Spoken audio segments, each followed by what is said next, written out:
रंजन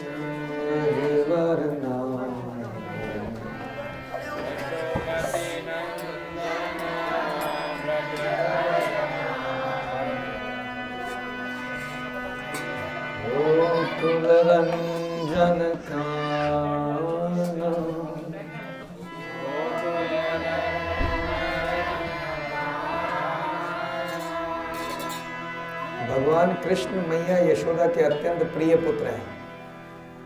व्रजभूमि के दिव्य प्रेमी हैं। गोकुल वासियों को आकर्षित करने वाले कान्हा है। गोपियों के प्राण धन है। मदन कामदेव का मन हरने वाले हैं। कालिया नाग का दमन करने वाले हैं।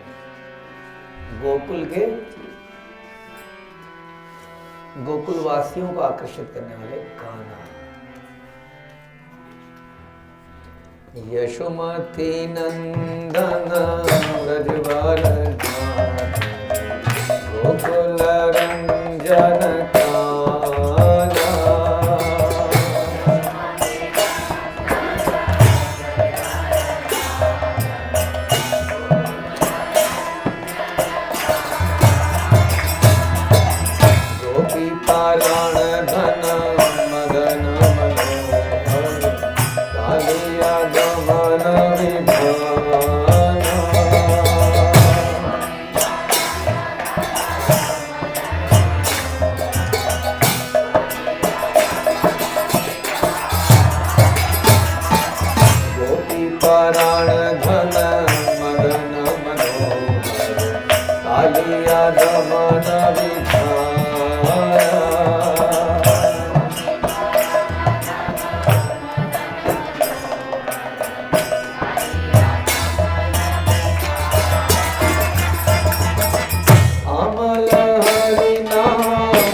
शुद्ध नाम मधुर अमृतमय लीलाओं से ओतप्रोत हैं।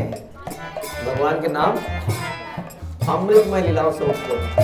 भगवान कृष्ण वृंदावन के 12 वनों के अधिपति उन वनों में विचरण करते हैं। उनके सौंदर्य में सदैव अति नवीनता रहती है। वे मुरली बजाते हैं तथा अति सुंदर वस्त्र रहते हैं।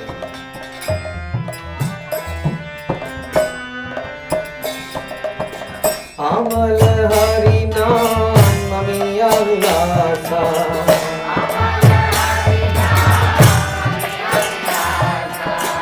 अमल हरि नाम मिया विलासा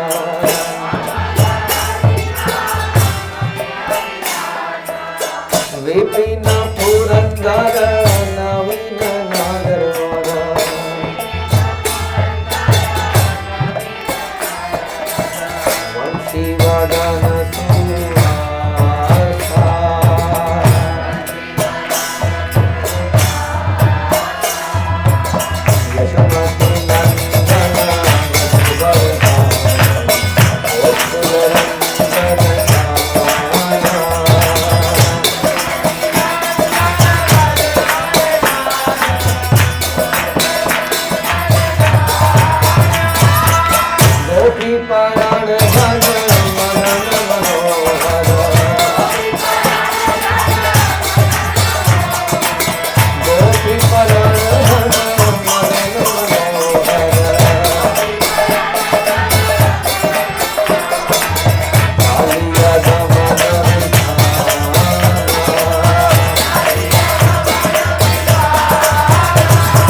कृष्ण ब्रजवासियों के पालन करता तथा संपूर्ण असुर वंश का नाश करने वाला।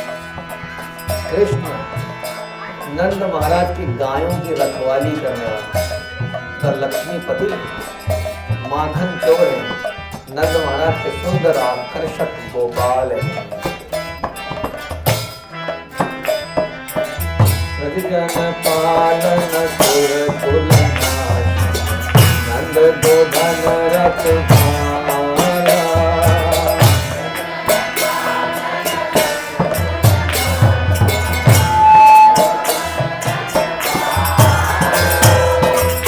जन पालन सुर कुल नंद गोधन रथ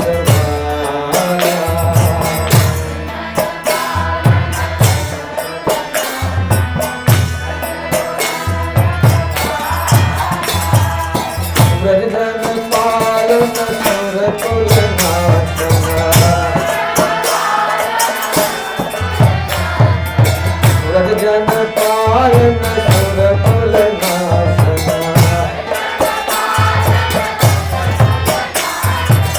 नंद गोधन रथ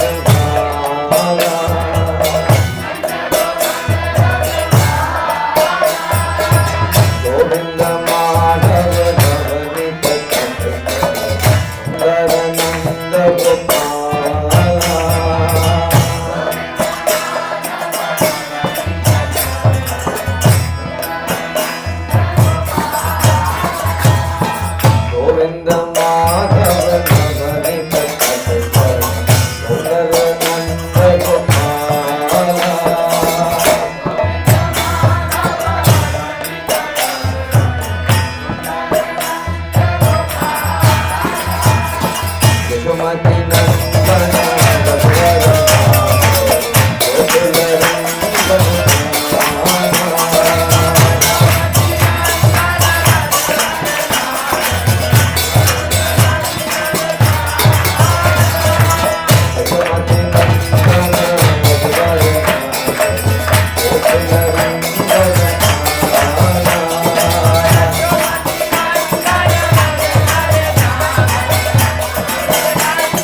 कृष्ण यमुना तट पर विचरण करने वाले तथा गोपियों का चीरहरण करने वाले कृष्ण को अपने भक्तों से प्रेमालाप करना अति रुचिकर है। कृष्ण कृपामय है, राधा रानी के प्रेमी हैं, वृंदावन में सबसे कुशल नर्तक हैं तथा भक्ति विनोद ठाकुर जी के आश्रय हैं। यमुना तट चरण गोपी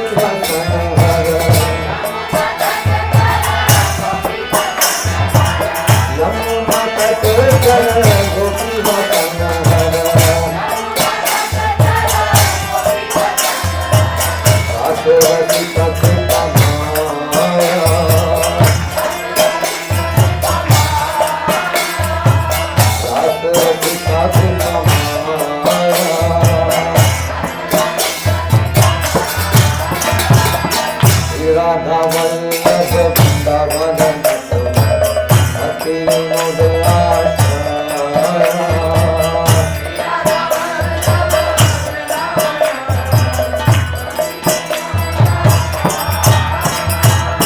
श्री राधा वल्लभ वृंदावन भक्ति विनोद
हरिनाम संकीर्तन की जय, गोपाल की जय, गोकुल धाम की जय। ओम ज्ञानतिमिरान्धस्य ज्ञानञ्जनशलाकया चक्षुरुन्मीलितं येन तस्मै श्रीगुरवे नमः। श्रीचैतन्यमनोभीष्टं स्थापितं येन भूतले स्वयं रूपः कदा मह्यं ददाति स्वपदान्तिकं। वन्देऽहं श्रीगुरौ श्रीयुतावगतमलं श्रीगुरुं वैष्णवांश्च श्रीरूपं जाग्रजातं सहगणरघुनाथान्वितं तं सजीवं साद्वैतं सावधूतं परिजनसहितं कृष्णचैतन्यदेवं श्रीराधाकृष्णपादान् सहगणललिता श्रीशाखान्वितांश्च। हे कृष्ण करुणा सिंधु दीनबंधु जगतपते गोपेश गोपिका कांत राधा कांत नमस्तुते। तप्त कांचन गौरांगी राधे वृंदावनेश्वरी शुभांशुते देवी प्रणमामि। वाञ्छाकल्पतरुभ्यश्च कृपा सिन्धुभ्यो च पतितानां पावनेभ्यो वैष्णवेभ्यो नमो नमः। जय श्री कृष्ण चैतन्य प्रभु नित्यानंद श्री अद्वैत गदाधर शिवासादि गौर भक्तवृंद। हरे कृष्णा कृष्णा कृष्णा हरे हरे, हरे राम राम राम हरे हरे। नमो विष्णुपादाय कृष्णप्रेष्ठाय भूतले श्रीमते भक्तिवेदांत स्वामिनिति नामिने। नमस्ते सारस्वते देवे गौरवाणी प्रचारिणे निर्विशेष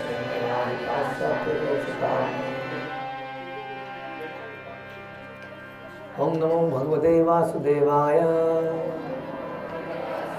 ओम नमो भगवते वासुदेवाय, ओम नमो भगवते वासुदेवाय।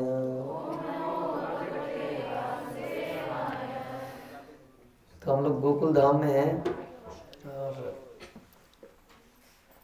विशेष जगह है क्योंकि भगवान की जो लीला थी यहीं से स्टार्ट हुई। आप जानते ही हैं कि भगवान इस संसार में अवतरित हुए कहाँ पर? मथुरा में।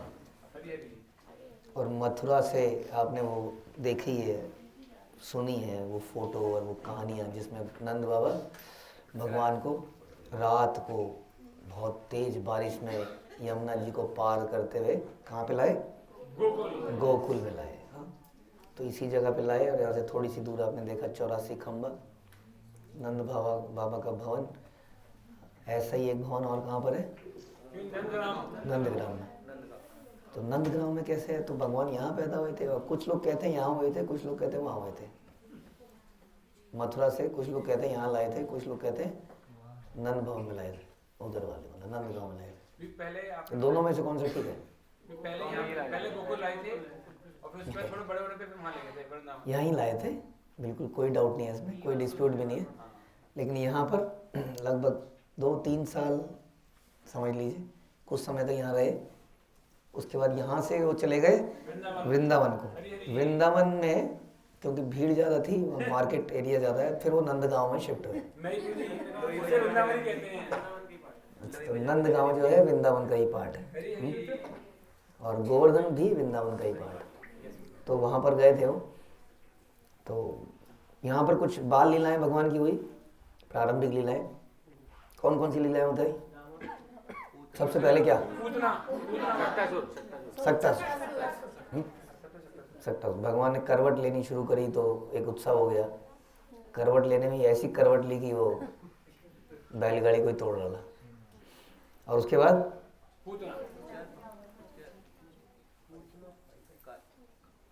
पूतना, तृणावत, पूतना, तृणावत और ओखलबंधन। तो ओखलबंधन भी यहाँ से पास में ही है। पूतना की जो स्थली है वो लोग जनरली एक पर्टिकुलर खेत को आप कहते हैं कि वो इस तरह की पुलिया है, वो आपको पता नहीं चलेगा अभी आज के डेट में। और ओखलबंधन तो है, वहाँ कुछ मैनेजमेंट इशू है ओखलबंधन में, कुछ काफ़ी समय से चल रहा है वो, तो थोड़ा सा इशू रहता है वहाँ पर कुछ।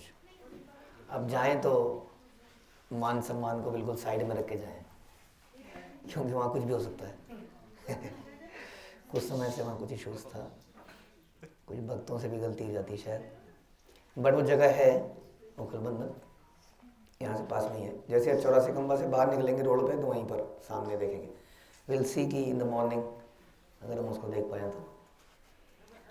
तो ओखल बंधन 84 खंबा, जहाँ पे भगवान ने अपना बचपन बिताया, खेले कूदे, क्रॉल किया, जैसे कि आज वो आपको कह रहे थे कि क्रॉल करके जाओ, क्योंकि भगवान यहाँ ऐसे ही घुटनों पे चलते थे। और घुटनों पे चलते चलते चलते उन्होंने एक दिन दामोदर लीला कर दी, अर्जुन ट्विंस को उखाड़ दिया। तो सबसे पहले यहाँ पर आप जानती हैं गर्ग मुनि आए थे, और गर्ग मुनि ने भगवान का नामकरण संस्कार किया, बहुत बहुत भव्य से किया, उसमें हजारों लोगों को बुलाया गया। नहीं, सिर्फ नंद बाबा, यशोदा मैया और गर्ग मुनि भगवान। बिल्कुल सिंपल, एकदम सिंपल, क्योंकि भगवान को सिंपलिसिटी पसंद है। नहीं जी, ऐसा कुछ नहीं। भगवान के उत्सव बहुत बढ़िया तरीके से होने चाहिए, क्योंकि ये डाउट था कि गर्ग मुनि ने कहा कि अगर मैं आया और किसी को पता चल गया कि मैंने नामकरण किया है तो मैं राज पुरोहित हूँ, सबको पता चल जाएगा क्या कि ये नंद बाबा का बेटा है। नहीं, वसुदेव का बेटा है। वासुदेव का बेटा है। नंद बाबा के बेटे से क्या प्रॉब्लम है? वासुदेव के बेटे से प्रॉब्लम है ना, क्योंकि 8वां पुत्र कंस का हत्यारा बनेगा या उनका उद्धार करने वाला हो। तो इसलिए गर्ग मुनि ने कहा कि ये बात किसी को पता नहीं चलनी चाहिए कि मैं आया था, नहीं तो बिल्कुल डेफिनेटली हो जाएगा कि मैं क्यों आया वहाँ से, मथुरा से, इसका मतलब ये वासुदेव का ही पुत्र है। तो बड़ा शांति से कर दिया जाए, कोई किसी को नहीं बुलाया गया, अंदर यही तो लोग थे, पेरेंट्स लोग थे। तो वहाँ पर बलराम जी के लिए उन्होंने कहा कि ये तो सबको आनंद देने वाला है, इसका नाम क्या होना चाहिए? राम। राम मतलब आनंद का भंडार, आनंद देने वाला। तो इसलिए भागवतम में कई जगह आप उनको राम के नाम से देखेंगे, राम ही देखेंगे अक्सर। और फिर उन्होंने कहा he will be very powerful from every aspect, so he is Baldev. और देयरफॉर एक साथ क्या बने? बल राम। इस प्रकार। और फिर कृष्ण के लिए बोले ये तो पहले ही आ चुके हैं, पहले आए पीत में, रक्त में, वाइट श्वेत में, और अब इन्होंने ये श्याम वर्ण ले लिया है। और ये शक्तियों में इस आप समझिए, आप ऐसा समझिए कि नारायण ही है।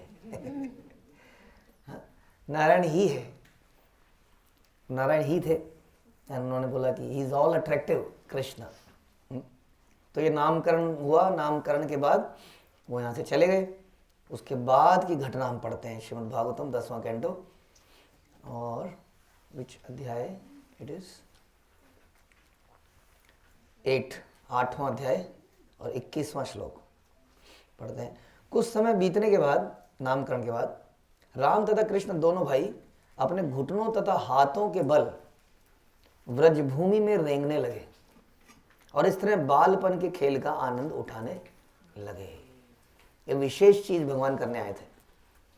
तो भगवान जैसे हम बड़े होते हैं, देहिनोऽस्मिन् यथा देहे कौमारम यौवनम जरा, वैसे ही भगवान का शरीर भी कौमारम यौवनम, चलिए जरा नहीं बोलते हैं, कौमारम यौवनम,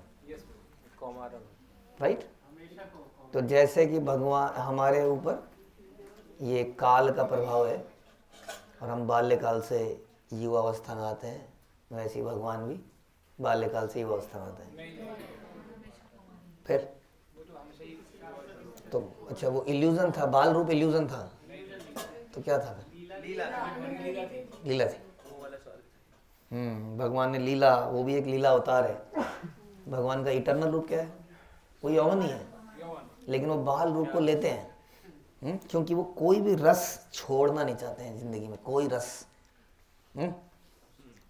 और वो हमें मिल रहा हो तो वाह, मैंने ही क्रिएट किया, और ये ज़्यादा लूट लेंगे।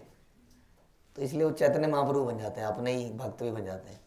कोई रस छोड़ नहीं सकते वो, क्योंकि क्या है वो? रसराज श्री कृष्ण। तो इसलिए उन्होंने बाल रूप लिया। बाल रूप में बड़े आनंद है, और इस जगह में बहुत आनंद में लिया। सबसे पहले तो क्रॉल किया उन्होंने, बताइए। कहते हैं, हम शास्त्रों में पढ़ते हैं, ईश्वर ने परिषद इत्यादि में, कि भगवान को आप मतलब although he does not have legs, material legs, लेकिन वो किसी भी जगह पे सोचने से पहले पहुंच जाते हैं। हाँ, कितना तेज भागने वाले होंगे। वो मुचुकुंद जो था, नहीं, व्हाट इज दैट, काल यमन भागता रहा लेकिन वो पकड़ नहीं पाया, और वो चल रहे थे और वो भाग रहा था और वो चल रहे थे। जैसे कि आप एयरपोर्ट में जाते हैं, वहाँ एस्केलेटर नहीं, वो ऑन द मतलब फ्लोर सेम लेवल पे भी चल रहे हैं आजकल। उसमें अगर आप, हाँ ट्रेवलेटर, उसमें आप चलोगे तो साथ वाला भागेगा और आप चलोगे, तो ऐसा सीन कुछ हो रहा था, वो भाग रहा था वो चल रहे थे। तो ऐसे भगवान यहाँ पर घुटनों के बल वो चले और उन्हें पृथ्वी को जब छुआ घुटनों के बल, सोचिए पृथ्वी का क्या हालत होती होगी।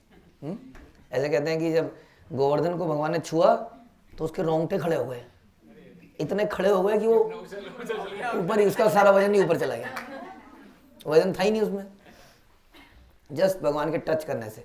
तो इस पृथ्वी पर भगवान ने अपने हाथों के निशान, घुटनों के निशान, पैरों के निशान सब बनाते हुए चले। वो निशान आज भी हमें देखने को मिलते हैं। तो इस प्रकार से उन्होंने, राम और कृष्ण दोनों भाई घुटनों तथा हाथों के बल ब्रजभूमि में रेंगने लगे और आनंद उठाने लगे। ये भी आनंद था उनका, बीइंग डिपेंडेंट ऑन समबडी। ये एक ग्रेट आनंद है। नहीं हमें लगता है कि नहीं है, कि कहते हैं ना किसी की शरण में जाओ, उससे पूछ के काम करो। हम लोगों को बोझ लगता है क्योंकि हम स्वतंत्र रहना चाहते हैं, और भगवान परतंत्र रहना चाहते हैं। वो ढूंढते हैं कोई ऐसा व्यक्ति मिले तो डिपेंडेंट हो जाते हैं कि नहीं, एकदम डिपेंडेंट हो गए। क्रॉल, बिल्कुल बड़ी एक्टिंग।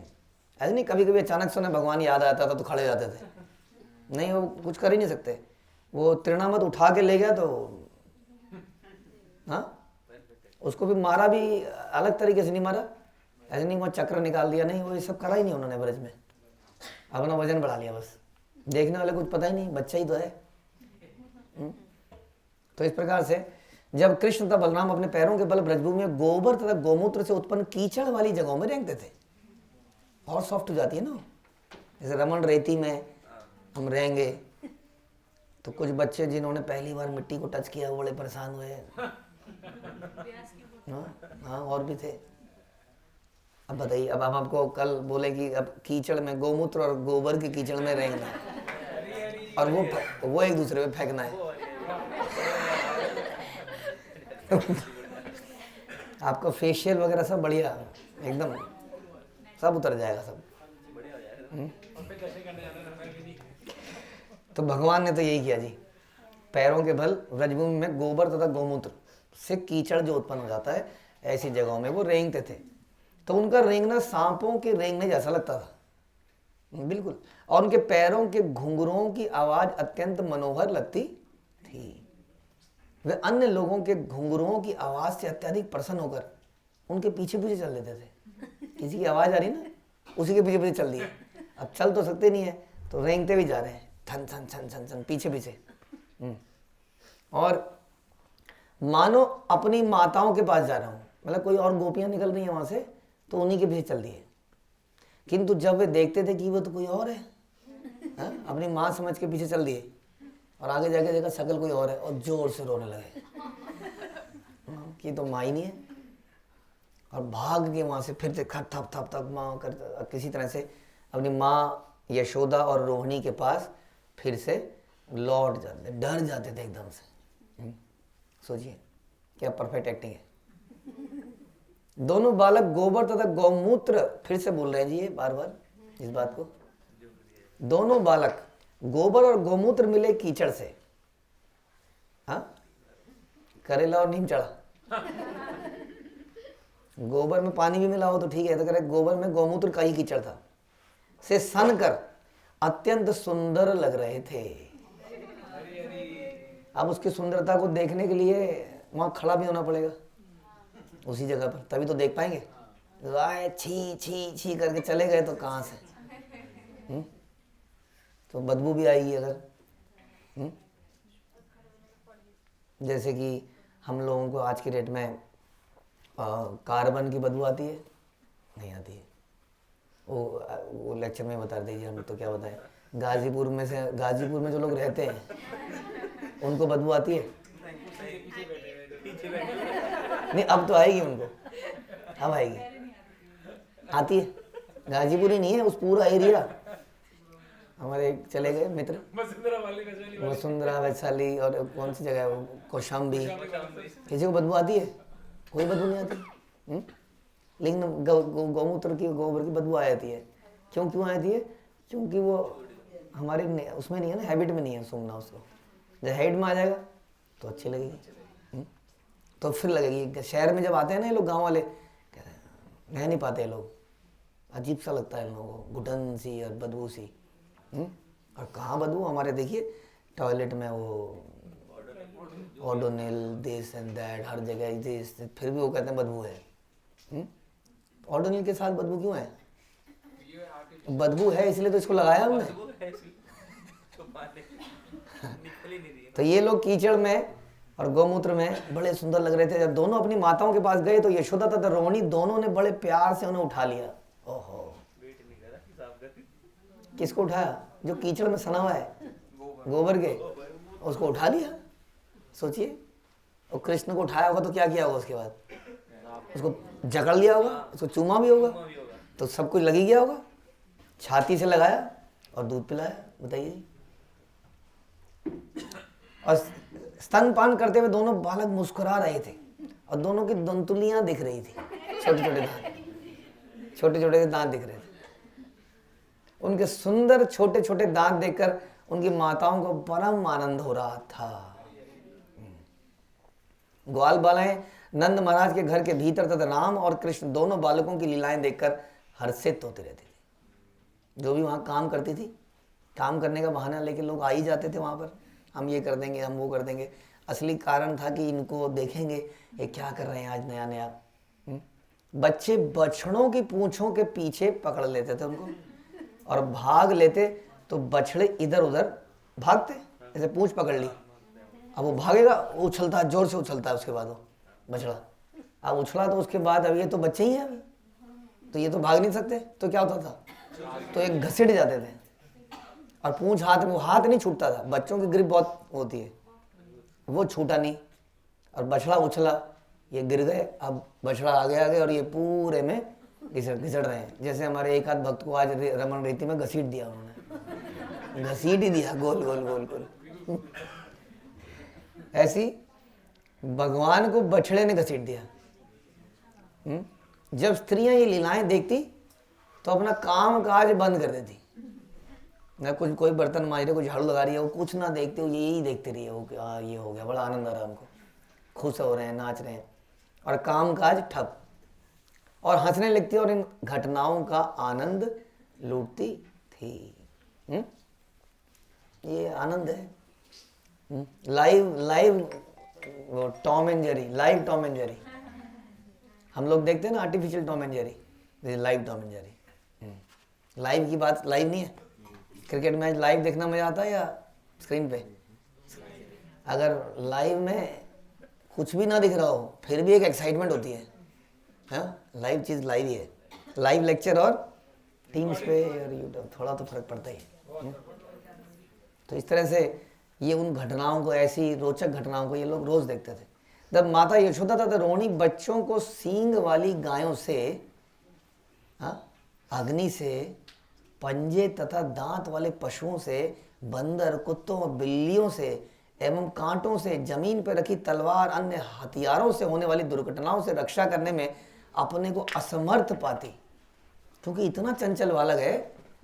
हाँ, अब कहीं कांटा लगेगा, कहीं गिरेगा, कहीं कुत्ता है, कहीं बंदर है, कहीं बिल्ली है, तो ये घबराई रहती थी हमेशा, क्या करें क्या करें क्या करें। हाँ, तो अपने को असमर्थ पाती तो वे सदा चिंताग्रस्त हो जाती, जिससे उनके घरेलू कामकाज में बाधा होती। तो घरेलू कामकाज कोई नहीं कर पा रहा क्योंकि आधे तो उन लीलाओं को देखने में मस्त है और आधी ये चिंता में है। कुछ काम कर रही है तो चिंता में, अभी वहाँ कुछ गिरा देगा, वहाँ कुछ फोड़ देगा, वहाँ कुछ कर देगा, हमेशा कुछ ना कुछ शैतानी चल रही है। तो काम बिल्कुल, इसका मतलब बड़ा मुश्किल हो गया करना। कुछ आनंद ले रहे हैं, कुछ चिंता में है। उस समय वे भौतिक स्नेह के कष्ट नामक दिव्य भाव से संतुलन प्राप्त करती, क्योंकि वह यह उनके मनों के भीतर से उठता था। भौतिक स्नेह के कष्ट नामक दिव्य भाव। तो संसार में, वैसे तो संसार में भी ये आनंद ही है एक, इस प्रकार की चिंता होना और भगवान के लिए चिंता होना। तो चिंता जो है हमेशा बुरी चीज़ नहीं है, इज ए वंडरफुल थिंग। प्रेम का लक्षण होता है चिंतन और चिंता। प्रेम है तो चिंता है, और चिंता में बहुत प्रेम और बढ़ जाता है। अगर हम किसी की चिंता करें तो क्या होता है? प्रेम बढ़ता है दोनों के हृदय में। प्रेम सेवा करने से, चिंतन करने से, चिंता करने से प्रेम बढ़ता है। तो इस प्रकार से वहाँ पर एक दिव्य भाव था, हाँ, जो उनके मनों से उठता था, जिसमें भगवान की चिंता भक्त करता है। बड़ी अजीब सी बात है। सब लोग पढ़ते ही हैं शास्त्रों को, भागवतम कथा करते ही लोग, लेकिन अल्टीमेटली हम सब लोग चिंता में हैं और भगवान से अपनी चिंताओं का हरण मांगते हैं। नहीं, भगवान से मांगते हैं कि नहीं हम लोग? अधिकतर लोगों को तो भगवान याद ही दबाते हैं जब चिंता होती है। नहीं तो फिर भी हम कहते हैं आगे आने वाली चिंताओं से भी भगवान दूर करना। कष्ट मिटे तन का, सुख संपत्ति करावे, वटेवर, भूत पिशाच निकट नहीं आवे, महावीर जन नाम सुनावे। बेचारे हनुमान जी वैसे याद नहीं आते हैं, इसी में याद आते हैं। तो चिंताओं के लिए हम भगवान को याद करते हैं और ब्रजवासी भगवान के लिए चिंता करते हैं। बिल्कुल उल्टा है। भगवान से मतलब भगवान कभी बोले क्या मांगते हो बताओ, तो क्या बोलेंगे वो? कि तुम्हारी रक्षा हो, ये मांगते हैं। तुम्हारी रक्षा हो, बताइए। This is the difference between devotee and a materialistic कर्मी ज्ञानी एंड ऑल। हे राजा परीक्षित, थोड़े ही समय में राम और कृष्ण दोनों अपने पांवों के बल रहेंगे बिना ही अपने आप गोकुल में सरलता से चलने लगे। अब ये चलने लगे, घुटने से ऊपर आ गए। तत्पश्चात भगवान कृष्ण बलराम सहित ग्वालों के अन्य बच्चों के साथ खेलने लगे और इस तरह ग्वालों की स्त्रियों में दिव्य आनंद उत्पन्न करने लगे। तो अभी तो घर के आंगन में ही खेलते थे, तो घर वाले यशोदा माँ देखती थी और जो घर में आते थे वो देखती थी। अब ये क्या कर रहे हैं? हाँ, अब आजकल तो ऐसा नहीं होता। हम लोग ऐसा करते थे बचपन में, जैसे अपने सब लोग इतने बजे अब घर के आगे खड़े हो गए, वहाँ से कुछ कुछ जोर से बोलेंगे, कुछ आवाज़ लगाएंगे, कुछ ताली बजाएंगे, कुछ करेंगे, तो उसको पता लग जाएगा वहाँ पर। हाँ, वो कुछ आवाज़ मारेगा, थोड़ी देर में सब घर से बाहर गायब खेलने। तो अब ये बाहर जाने लगे। अब जब ये बाहर खेलने लगे और बच्चों के साथ, तो उन ग्वालों की, जो उन पड़ोसियों की जो स्त्रियां थी, उनको भी अब आनंद आने लगा। ऐसा इनका खेल हुआ करता था। और कौन थे वो आसपास के लोग? High class, high society people. ग्वाले समझते हैं आप क्या होता है? गडेरी है। आपने देखा है सड़कों में चलते हुए? देखा है? पहाड़ों पे दिखा है राजस्थान। ओ बहुत सारी बकरियां, बहुत सारी गायें तो अब कम दिखती हैं, बकरियां भेड़ ज्यादा दिखती हैं। तो कैसा आपके बाद दिमाग में क्या फीलिंग आती है उस आदमी को देख के? जैसे अभी उस दिन परसों संडे को लेक्चर में बोल रहे थे, do you want this kind of career for your child? हाँ, भगवान ने यही किया, सोचिए जरा। और मित्र भी यही सारे गडेरी है। मतलब क्या किस काम का होगा आदमी हो? क्या काम है उसका? पूरे दिन बस कुछ नहीं। और वो भी नहीं करना। आजकल तो सड़क भी नहीं है कि सड़क में से गाड़ियां आ गई है वो निकालो, फटाफट निकालो। कुछ नहीं है, वो चल ही रही है, वो अपने आप खा रही है। तुम्हें क्या करना क्या है? तुम्हारी पोटली में बना हुआ है कुछ प्रसाद बताओ सबके, और चलना है बस। हाँ, अब क्या लगता है कौन करेगा ऐसा काम? जो कुछ नहीं कर पाया जीवन में वही तो करेगा इस काम को। तो भगवान ने यही काम किया। इसका मतलब कुछ करने की जरूरत है ही नहीं। हाँ, कोई नॉन डिवोटी होगा, नया व्यक्ति होगा, कैसे कह सकते हैं आप?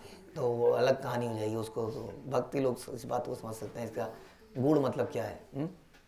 तो ये खेलने लगे और इस तरह ग्वालों के बाकियों को भी आनंद आने लगा। जीवन आनंद के लिए है, ये बात को हमें समझना पड़ेगा, स्ट्रगल के लिए नहीं है। भौतिक जीवन में स्ट्रगल है, अगेन बिकॉज हम कृष्ण को भूल गए हैं। लेकिन जो असली जीवन है हमारा, कौन सा जीवन है? आध्यात्मिक जीवन, वो केवल आनंद के लिए है। इसमें डाउट है कोई आपको? अच्छा बताइए, आध्यात्मिक जीवन प्योरिटी के लिए है, प्यूरिफिकेशन के लिए? बताइए जी। आध्यात्मिक जीवन प्योरिटी के लिए है, प्योरिटी के लिए नहीं है, प्योरिफिकेशन के लिए नहीं नहीं, they are already purified people, no purification required, only आनंद। इसलिए सबसे बढ़िया काम क्या है जिसमें कोई दिमाग ना लगाना हो, विच इज ग्वाला बन जाना, कुछ नहीं करना है। और आजकल हम लोग क्या कहते हैं, sir I want challenging job, I want challenge, job enrichment, job enlargement, कुछ कीजिए, team management, this and that, challenging.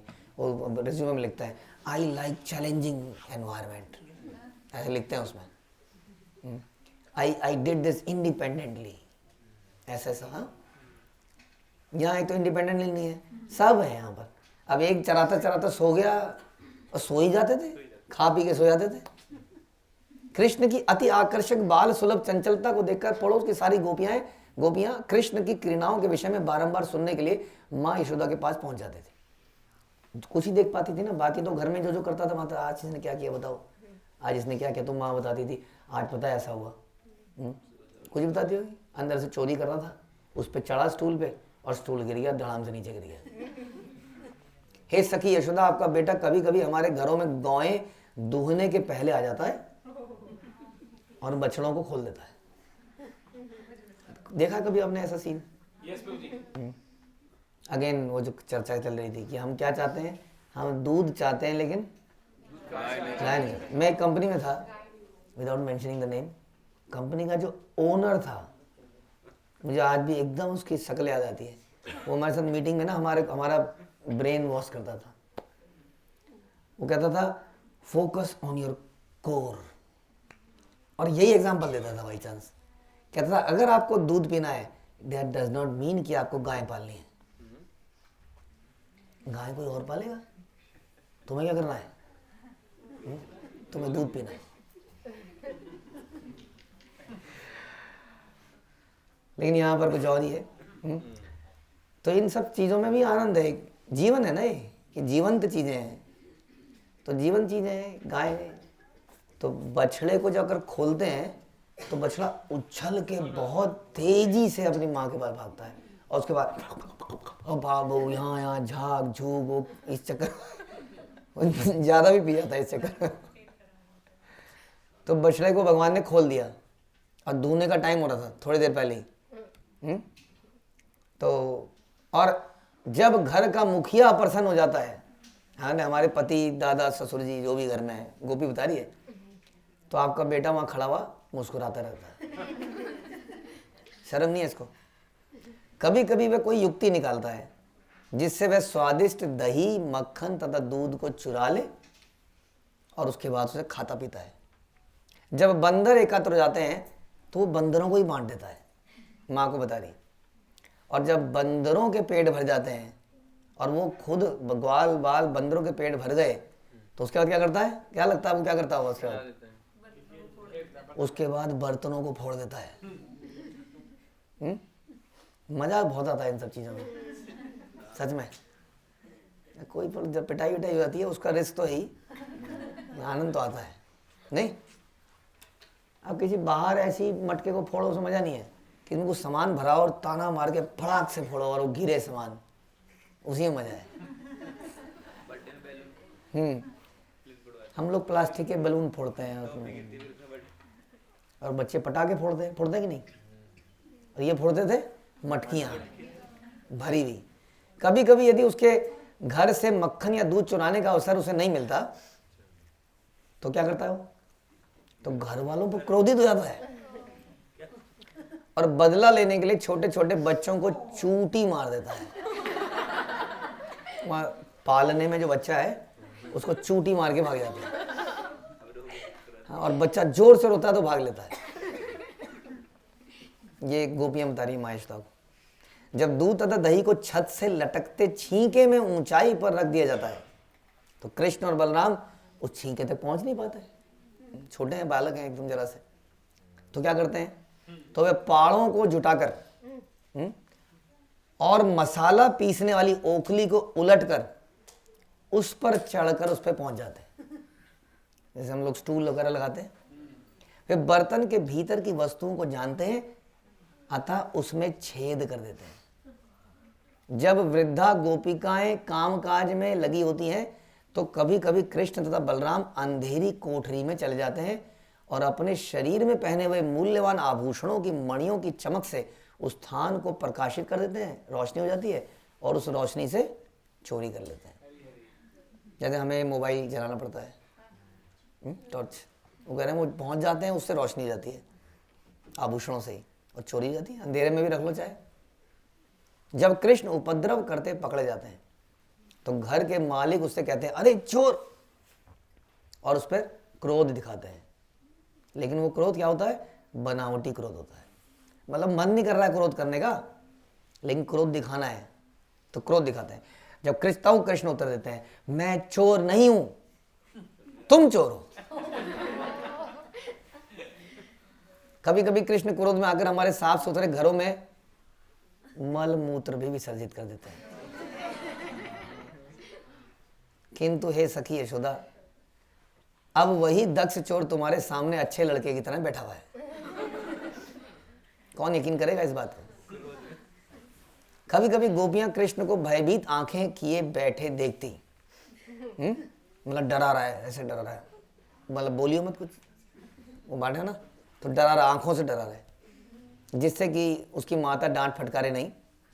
और जब वे कृष्ण का सुंदर मुखड़ा देखती हैं तो उसे डांटने की बजाय वे उसको मुखड़े को ही देखती रह जाती हैं और दिव्य आनंद का अनुभव करती। माता यशोदा इस खिलवाड़ पर मंद मंद मुस्कुराती और उनका मन अपने भाग्यशाली दिव्य बालक को डांटने का करता ही नहीं था। रोज शिकायत वकायत हो रही है लेकिन डांट कोई नहीं रहा है। एक दिन जब कृष्ण अपने छोटे साथियों के साथ बलराम तथा अन्य गोप पुत्रों सहित खेल रहे थे तो उनके सारे साथियों ने एकत्र होकर माता यशोदा से शिकायत करी। शिकायत तो उनकी आती रहती थी। क्या शिकायत करी आज? कि कृष्ण ने मिट्टी खाई है। तो कृष्ण के साथियों ने सुनकर माता यशोदा को बहुत चिंता हुई, क्योंकि पहले तो माखन खाता था, माखन खाएगा तो कम से कम सेहत बनाएगा, मिट्टी खाएगा तो समस्या होगी। तो समस्या आ गई और उसने भीतर देखने तथा डांटने के लिए उन्हें अपने हाथों से ऊपर उठा लिया। हाँ, कृष्ण को उठा लिया और डरी डरी आंखों से अपने पुत्र से इस प्रकार बोली, हे कृष्ण, तुम इतने चंचल क्यों हो कि एकांत स्थान में तुमने मिट्टी खा ली? यह शिकायत तुम्हारे बड़े भाई बलराम ने भी करी है। वो भी कंफर्म कर रहा, बलराम इज सीरियस पर्सन। अगर बलराम कुछ कह रहा है तो बिल्कुल सच है और कृष्ण कुछ कह रहा है तो बिल्कुल झूठ है। तो बलराम ने कंफर्म किया है और तुम्हारे साथियों ने कहा है, क्यों किया तुमने ऐसा? कृष्ण ने कहा, हे माता, मैंने खाई नहीं मिट्टी। एकदम कोरा झूठ बोल दिया। मेरी शिकायत करने वाले ये सारे झूठे हैं। आपको लग रहा है सबूत दिखाओ? हाँ, मुंह में देख लो। यही तो आप, मिट्टी मुंह में तो लगी होगी तो मुंह में देख लो, आपको लग रहा है तो माशा ने कृष्ण को धमकाया। अच्छा, तो खोलो मुंह। तो इस पर नंद तथा यशोदा ने कि पुत्र कृष्ण ने मानवी बालक की तरह लीला करने के लिए अपना मुंह खोल दिया और भगवान कृष्ण ने अपनी माता के वात्सल्य प्रेम को ठेस नहीं लगाई, फिर भी उनका ऐश्वर्य स्वतः प्रदर्शित हो गया। क्योंकि कृष्ण का ऐश्वर्य किसी भी स्थिति में विनष्ट नहीं होता, अपितु उचित समय पर अपने आप प्रकट हो जाता है। हाँ, भगवान को ऑर्डर नहीं देना पड़ता अपनी शक्तियों को, उनकी शक्तियाँ, उनके दास अपने आप काम कर रहे होते हैं। तो हाँ, अब ये थोड़ी मुंह तो कई बार खुला होगा, जब भी मुंह खुला होगा तो अंदर ब्रह्मांड होगा क्या? नहीं, तो दूध पिलाया, खिलाया कितनी बार, तो मुंह तो खुला ही होगा। या मुंह खोलते ही वहां से ब्रह्मांड दिखता था? नहीं, ये दिखते होंगे हमारे कॉर्ड्स, ये सब दिखते होंगे, दिखते ही होंगे, ये लीला है वो तो। आज क्या दिख गया? आज ब्रह्मांड दिख गया। इसका मतलब भगवान की शक्ति होने का अब ये समय आ गया है, अब थोड़ा दिखाना पड़ेगा ताकि आगे आने लोग भागवतम पढ़े।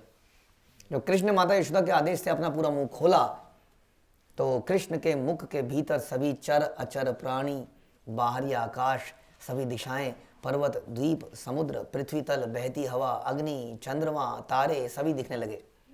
उन्होंने गृह, जल, प्रकाश, वायु, आकाश, अहंकार के रूपांतर द्वारा सृष्टि को देखा। उन्होंने इंद्रियां, मन, तन मात्राएं, तीनों गुण भी देखे, जीवों की आयु, प्राकृतिक स्वभाव, कर्म फल भी देख डाले, कैसे देखी होंगी सारी चीज़ें। उन्होंने इच्छाएं और विभिन्न प्रकार के चर शरीर भी देखे।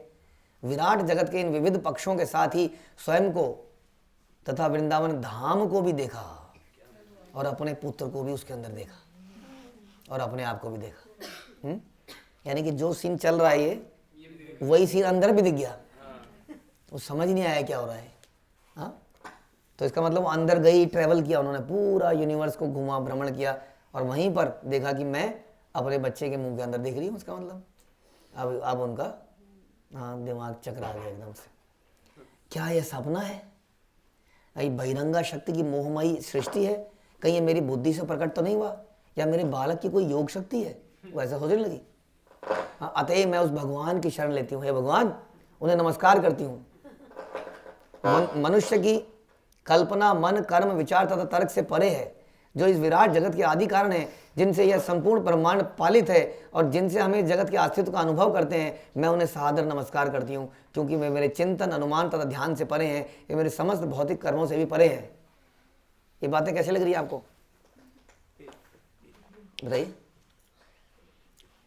ये बातें लग रही है ज्ञानमय। अब इस बात, अब अगर उनको ये समझ में आ गया कि जो सब सर्व कारण है जो कह रही है वो यही व्यक्ति है, तो एकदम से छोड़ देगी और क्या करेगी? वो प्रणाम कर लेगी, वो पैरों को पकड़ लेगी। किसके? कृष्ण के पैरों को पकड़ लेगी। बताइए। हाँ, जो अपने माता पिता के पैर छूते हैं, मदन बाबा की चप्पल को उठाते हैं, मार खाते हैं, डांट खाते हैं, उनकी वो माँ पैर। आपकी माँ आपके पैर छुएगी तो कैसा लगेगा आपको? मजा आएगा? मजा ही आ जाएगा आप लोगों को। शायद आएगा? नहीं आएगा ना? सारा मजा किरकिरा हो जाएगा। तो इस प्रकार से वो माँ यशोदा बोलने लगी। माता यशोदा भगवान की कृपा से असली सत्य को समझ गई। फिर अब क्या होगा? लेकिन अंतरंगा शक्ति योग माया के प्रभाव से परम प्रभु ने उन्हें प्रेरित किया कि अपने पुत्र के गहन मात्र प्रेम में लीन हो जाए। तो योग माया का ये विशेष जो माया है और योग माया, महामाया और योग माया दोनों क्या करती हैं? दोनों ही भ्रमित करती हैं। हाँ, एक तो भगवान से दूर जाने के लिए भ्रमित करती है, दोनों ही भगवान को भूलने के लिए भ्रमित करती हैं। हाँ? लेकिन योग माया का विशेष रोल है, वो भगवान की ऐश्वर्य भाव को भूलने में मदद करती है। नहीं तो अभी सब किरकिरा जाता मजा, तो तुरंत भुला दिया, कुछ नहीं देखा तुमने, सब साफ, सब क्लीन कर दिया।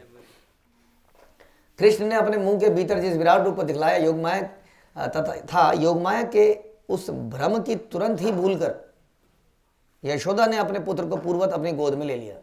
तो योग माया ने उनको भुला दिया कि आपने क्या देखा था। उन्होंने अपने बालक को गोद में ले लिया और बड़ा स्नेह उमड़ाया। उन्हें फिर चिंता होने लगी, क्या हो गया इसको, पता नहीं, कुछ तो था, कुछ तो दिखा मुझे।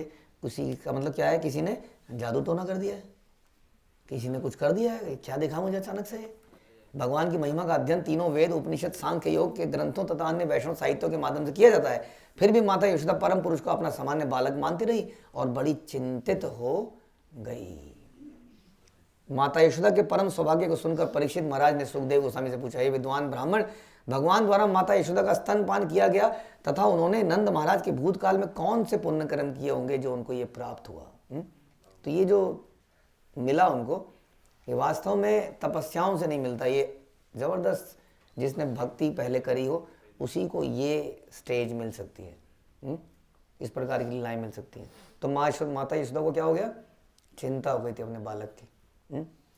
और ये इसी हमने उसमें ही बताया था आपको वीडियो में। इसी प्रकार से चिंता क्या हो गई थी उनको, जब कृष्ण रोना बंद नहीं कर रहे थे। तो कृष्ण रोना बंद कब नहीं कर रहे थे? जब शिव जी घर में आए थे एक साधु बनकर, और माता यशोदा ने बोला नहीं नहीं नहीं, ऐसा साधु मेरे बच्चे से मिलेगा। पता लगा गले मिल रहा है और सांप ने लपेट लिया कृष्ण को, सांप उनके गले में लटक रहा है, भगा दिया उन साधु को। और तुरंत भगवान जबरदस्त रोने लगे। उनका इटर्नल सर्वेंट महादेव वहाँ पर आए थे। महादेव आए। तो महादेव वहाँ पर आए थे और वो मिल नहीं पाए अपने भक्त से। वो बड़ी इच्छा से आए थे। क्या विशेष इच्छा थी महादेव की? भगवान को बाल्य रूप में देख सके। इस बाल्य रूप में उनको देख सकें, ये विशेष इच्छा थी। तो इसके लिए वो वहाँ पर आए थे, लेकिन माता यशोदा ने मिलने नहीं दिया। और वो कहाँ बैठ गए? वो थोड़ी दूर पर बैठ गए, एक जगह है आशेश्वर महादेव। वहाँ जाके आशा में बैठ गए, शायद कुछ हो जाए, शायद दर्शन मिल जाए, आज नहीं तो कल माता का मन बदल जाए। तो वो आशेश्वर महादेव आता है रास्ते में एक जगह पर, वहाँ बैठ गए जाकर। हाँ, लेकिन फिर माता यशोदा ने सोचा कि बालक रोता क्यों जा रहा है, कुछ तो समस्या है, कुछ तो हो गया, क्या हो गया, ये नहीं हो गया, कहीं वो साधु चला गया, वो अपराध तो नहीं हो गया मेरे से। उस साधु को ढूंढने लगी। बाद में वो साधु कहाँ मिले उनको? चिंताहरण घाट में मिले। आशेश्वर महादेव बैठे थे वहाँ पर, लेकिन ये लीला तो चिंताहरण घाट में हुई। तो चिंताहरण घाट में हाँ वो वहाँ पे बैठे थे। तो उन्होंने बोला, जी साधु महात्मा आप इस बालक को देख लीजिए, दर्शन कर लीजिए, ये रोए जा रहा है, देखिए इसको हो क्या गया है। तो उसके बाद उन्होंने क्या किया, उन्होंने तुरंत उनके पैर छुए, हाँ सर पे लगा लिए, और उसको बड़ा प्यार से देखा, उस रूप को जो कभी देखा ही नहीं था उन्होंने अपने स्वामी को इस रूप में। और तुरंत बालक रोना बंद कर गया। तो माता यशोदा की सारी चिंताएं समाप्त हो गई। उन्होंने कहा इसको कुछ नहीं होगा, डोंट वरी, सारे इसके विघ्न हमने हर लिए। तो मिट्टी खाएगा, कुछ खाएगा, वो सब खत्म हो गया। इसके मुंह के अंदर कुछ दिखा, जादू टोना, आज शिव जी ने सब खत्म कर दिया। और इस प्रकार माता यशोदा चिंता मुक्त हो गई। इसलिए वो घाट पड़ा चिंताहरण घाट। तो ब्रह्मांड घाट और चिंताहरण घाट। ब्रह्मांड घाट में ब्रह्मांड दिखाया, चिंताहरण घाट में चिंता को दूर किया। तो ये लीलाएं यहाँ पूछ रहे हो, क्या ऐसा क्या किया, कोई आदमी ऐसा क्या करे कि वो भगवान को पुत्र के रूप में प्राप्त करे और इन लीलाओं को देखने को मिल जाए। उसके लिए तो अनन्य भक्ति की आवश्यकता है। भक्त्या माम अभिजानते, ये तर्क से, तपस्याओं से भगवान को नहीं, लेकिन शुद्धता की आवश्यकता है। शुद्धता के लिए हमें रूल्स एंड रेगुलेशंस एंड तपस्या, मतलब साधना करनी पड़ती है, नाम जपना पड़ता है। तो नाम के माध्यम से हमें सब कुछ प्राप्त हो जाता है। ये लीलाएं, श्रील प्रभुपाद कहते हैं, ये लीलाएं स्वतः प्रकाशित हो जाती हैं। हाँ, नित्यानंद अहम नौमी सर्वानंद खरम प्रदम हरिनाम प्रदम देवम अवधूत शिरोमणि। नित्यानंद त्रियोदशी, नित्यानंद प्रभु क्या देते हैं हमें? हरिनाम प्रदम, हरिनाम प्रदान करने वाले कौन है? नित्यानंद है।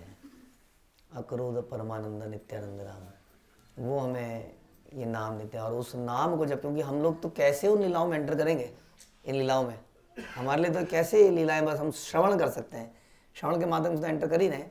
लेकिन इस श्रवण का मौका भी तब मिल रहा है जब आप सब लोगों ने हरिनाम को लिया है, इसीलिए तो आप लोग यहाँ पर हैं। हम लोग ये हरिनाम हमें यहाँ पर ले के आया आज कि हम इसका श्रवण कर पा रहे हैं। और इसी के माध्यम से हम आगे आगे आगे लीलाओं में अंदर घुस सकते हैं, ऐसे हमारे आचार्य कंफर्म करते हैं। और ये नाम देने वाले कौन है? ये नित्यानंद। तो नित्यानंद त्रियोदशी की जय, गोकुल धाम की जय, श्रील प्रभुपाद की जय।